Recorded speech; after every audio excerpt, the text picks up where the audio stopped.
Bismillahirrahmanirrahim. Assalamualaikum warahmatullahi wabarakatuh. Perkenalkan, nama saya Muhammad Raibul Dahri dan teman saya Azhar Rahayu.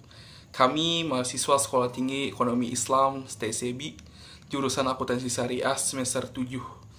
Dalam memenuhi tugas dari mata kuliah Auditing Syariah, kami dari kelompok 3 akan melakukan review jurnal yang berjudul External Syariah Audit Service from Practitioner Viewers, The Case of Malaysia Islamic Bank, atau bahasa Indonesianya layanan audit syariah eksternal dari pandangan praktisi khususnya dalam Bank Islam Malaysia, yang ditulis oleh Mr. Yaswa, SF Muhammad, T. Abdullah, MNH Yasob, NM Said, SA Zainuddin, NAM Nasir. Nah, ada 4 hal yang akan kami bahas pertama dalam masalah riset ini. Pertama, teori riset, temuan riset, dan metode riset. Selanjutnya ada teori riset. Yang pertama ada external syariah audit. Yang kedua ada bank syariah. Ketiga syariah governance. Yang keempat metode kualitatif.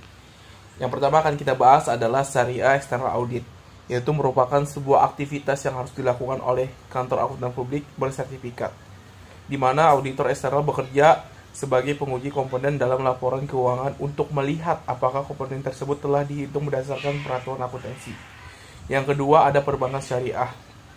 Bank syariah merupakan bank yang menjalankan kegiatan usaha berdasarkan prinsip syariah atau prinsip hukum Islam, di mana tujuan bank syariah adalah menunjang pelaksanaan pembangunan nasional untuk meningkatkan keadilan, kebersamaan, dan pemerataan kesejahteraan rakyat.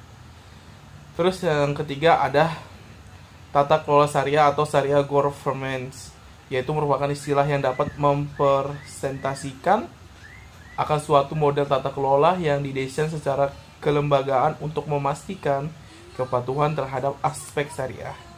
Terus yang terakhir, penelitian kualitatif. Nah, jadi dalam jurnal tersebut menggunakan penelitian kualitatif, di mana penelitian ini yang bersifat deskriptif dan cenderung menggunakan analisis, di mana proses dan maknanya lebih ditonjolkan dalam penelitian kualitatif. Landasan teori dimanfaatkan sebagai pemandu agar fokus penelitian sesuai dengan fakta yang ada di lapangan. Oke, kita lanjut pembahasan selanjutnya, yaitu metode riset yang digunakan pada jurnal ini, yaitu penelitian ini menggunakan metode kualitatif dengan menggunakan wawancara semi terstruktur. Studi ini mengeksplorasi pandangan praktisi tentang relevansi ESA di bank syariah. Untuk mencapai tujuan tersebut, serangkaian wawancara mendalam telah dilakukan pada akhir 2019.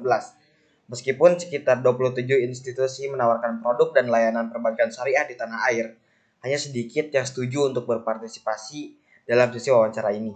Tujuan dari studi percontohan ini adalah untuk mengidentifikasi potensi masalah yang mungkin dihadapi peneliti selama sesi wawancara yang sebenarnya.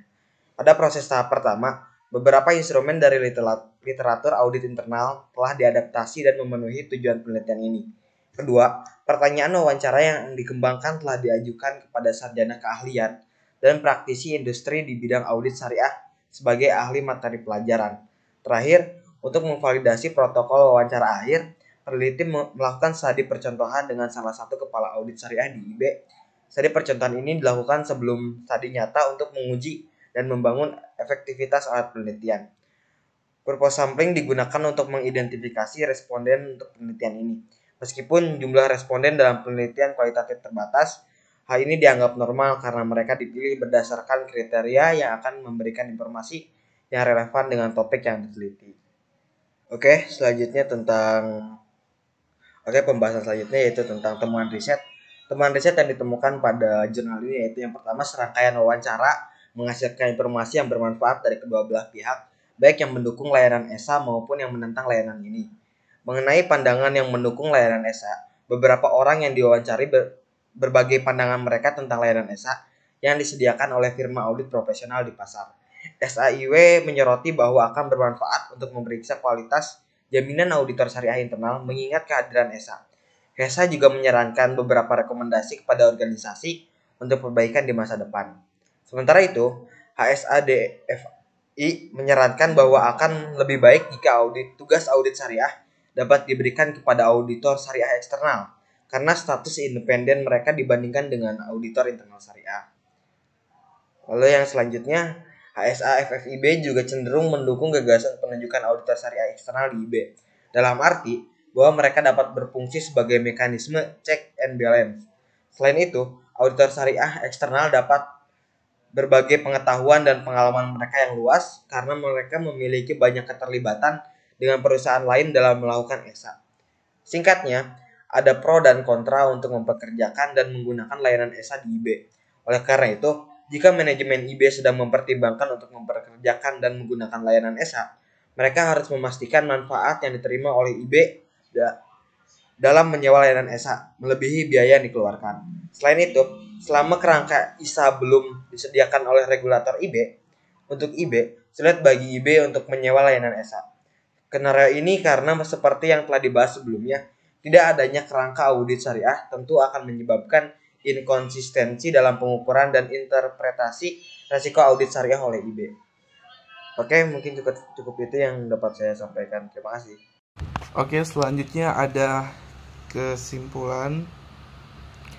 Jadi tujuan dari eksternal syariah audit tidak bermaksud untuk mencari kesalahan bank syariah dan mengambil tindakan disipliner terhadap mereka, kecuali ada kelalaian yang sengaja pada kepatuhan syariah. Namun tujuannya adalah untuk menentukan area dan masalah yang menghambat bank syariah untuk sepenuhnya mematuhi syariah dan pada akhirnya menyarankan perbaikan pada manajemen dan regulator bank. Yang kedua, sebagai salah satu mekanisme tata kelola syariah, eksternal syariah audit bertujuan untuk memperkuat kepatuhan syariah di industri. Namun, temuan dari wawancara mengungkapkan bahwa industri perbankan syariah Malaysia belum siap untuk menerapkan praktik eksternal syariah audit. Nah, ketidakpastian ini disebabkan oleh beberapa faktor seperti biaya ESA lebih besar daripada manfaatnya. Selain itu, setiap auditor eksternal syariah mungkin memiliki metodologinya sendiri yang dapat menyebabkan pengukuran resiko SNC yang berbeda karena berbagai interpretasi.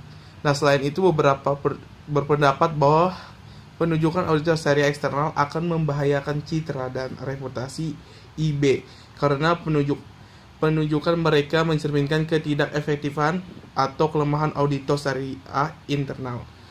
Dan akhirnya penunjukan auditor syariah eksternal dapat meningkatkan kecemasan atau membocorkan informasi rahasia komersial kepada saingan syariah untuk mengatasi hambatan secara bertahap.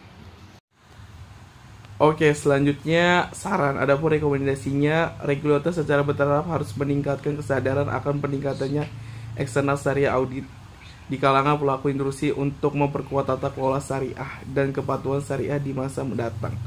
Nah, selain itu, pembentukan kerangka audit syariah itu sendiri juga diperlukan untuk menyelaraskan pengukuran dan interpretasi resiko SNC.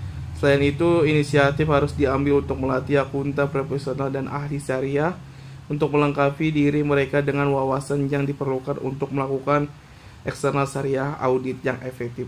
Nah, studi saat ini mengakui keterbatasan penelitian karena terbatasnya narasumber dari berbagai pihak terkait. Dengan demikian, penelitian selanjutnya dapat mempertimbangkan pandangan dari pihak terkait lainnya seperti regulator dan auditor eksternal untuk menghasilkan hasil yang lebih komprehensif. Nah, begitu teman-teman bedah jurnal yang kelompok kami lakukan. Mungkin itu aja yang dapat kita sampaikan, kurang lebihnya mohon maaf. Assalamualaikum warahmatullahi wabarakatuh.